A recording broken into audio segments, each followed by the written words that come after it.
पिछले अध्याय में हमने जाना था कि बाबा साहेब डॉक्टर भीमराव अंबेडकर के जन्म से पहले उनके परिवार में एक साधु बाबा ने भविष्यवाणी की थी कि उनकी तीसरी पीढ़ी में एक ऐसा महान व्यक्ति जन्म लेगा जो पूरे वंश का उद्धार करेगा। इस अध्याय में हम बाबा साहेब के जन्म और उनके संघर्षमय बचपन की कहानी जानेंगे। मूल नक्षत्र में जन्म लेने के कारण ज्योतिषियों ने उनकी मां के लिए संकट की भविष्यवाणी की थी। मां के निधन के बाद बचपन में उन्हें उपेक्षा, ताने और अपमान का सामना करना पड़ा। लोगों ने उन्हें मनहूस तक कहा, लेकिन उन्हीं कठिन परिस्थितियों में एक ऐसा बालक तैयार हो रहा था जो आगे चलकर भारत का संविधान निर्माता और करोड़ों वंचितों की आवाज बना। चलिए आगे बढ़ते हैं बाबा साहेब के शब्दों में। अध्याय 2। मूल नक्षत्र में मेरा जन्म हुआ। इस दृश्य को देखकर अतीत में घटित घटनाओं के प्रसंग मेरी आंखों के सामने जिंदा हो उठते हैं। मेरा बचपन मेरी आंखों के समक्ष सजीव हो उठता है। मैं 60 साल का हुआ हूं ऐसा माना जाता है, किंतु मेरा जन्म कब हुआ यह मुझे पता नहीं है। मेरी जन्म तिथि का कोई साक्ष्य आज उपलब्ध नहीं है। मेरे जन्म की कोई तारीख किसी ने लिखकर नहीं रखी। मेरे माता पिता को इसकी कोई अहमियत महसूस नहीं हुई।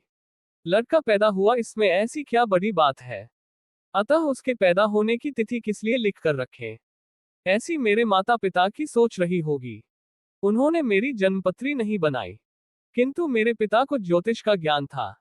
वे मेरे भविष्य को लेकर काफी आशावादी बातें किया करते थे। कुल मिलाकर उनके सलीकेदार व अनुशासनबद्ध जीवन शैली के चलते ऐसा कहा जा सकता है कि उन्होंने पाठशाला में मेरी जो जन्म तिथि दर्ज की थी वह सच्ची होगी।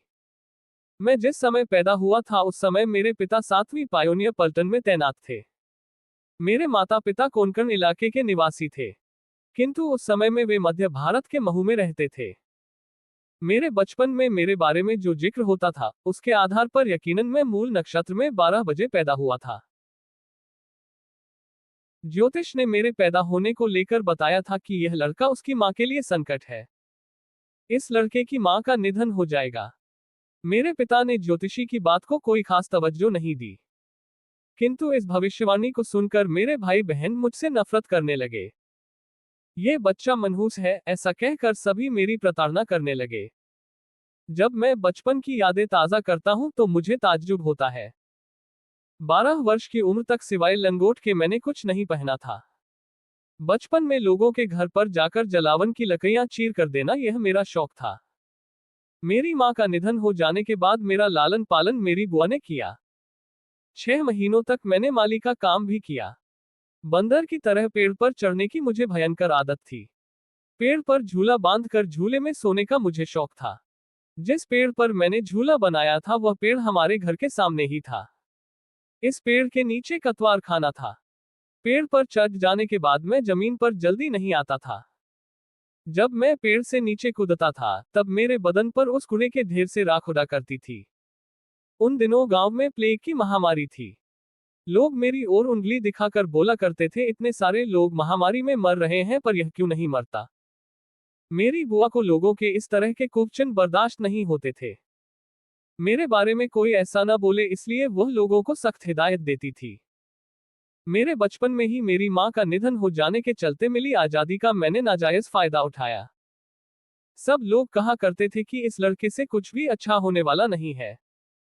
उनमें से कई लोग आज जिंदा नहीं हैं, इसका मुझे बुरा लगता है। यदि आज वे जिंदा होते तो उन्हें उनका अनुमान झूठ साबित हुआ है, ये देखकर खुशी भी हुई होती। पशुओं को चराने का काम भी मैंने किया। शायद मैं चरवाहा भी बन गया होता। लेकिन मेरे पिताजी चाहते थे कि मैं बेलदार बनकर पत्थर तोड़ने का काम ना करूं, छांव में बैठकर काम करने की योग्यता मुझ में आए। मैं आज जिस स्थिति में हूं, उसके लिए मुझ में कुछ ना कुछ पैदाइशी काबिलियत थी, ऐसा कोई ना समझे। मुझे यहां तक पहुंचाने में मेरी मेहनत और कोशिशों का अहम योगदान रहा है। मेरे पिता कबीरपंथी सज्जन थे। वे विद्या व्यासंगी थे। उनके घर को धर्मासन अथवा विद्यासन कहा जाए तो ठीक ही रहेगा। मैं जब 10-12 वर्ष का था उस समय रामायण, महाभारत जैसे ग्रंथों का उन्होंने मुझसे पाठ करा लिया था। मेरे पिता धार्मिक थे। एक दफा मैं स्कूल में नहीं जाऊंगा, इस तरह की जिद बुआ से की थी।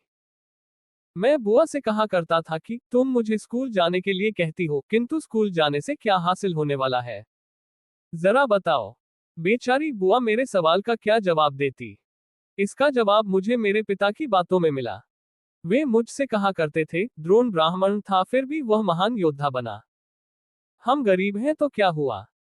तुम विद्वान बन नहीं सकते, ये तुम किस आधार पर सोचते हो?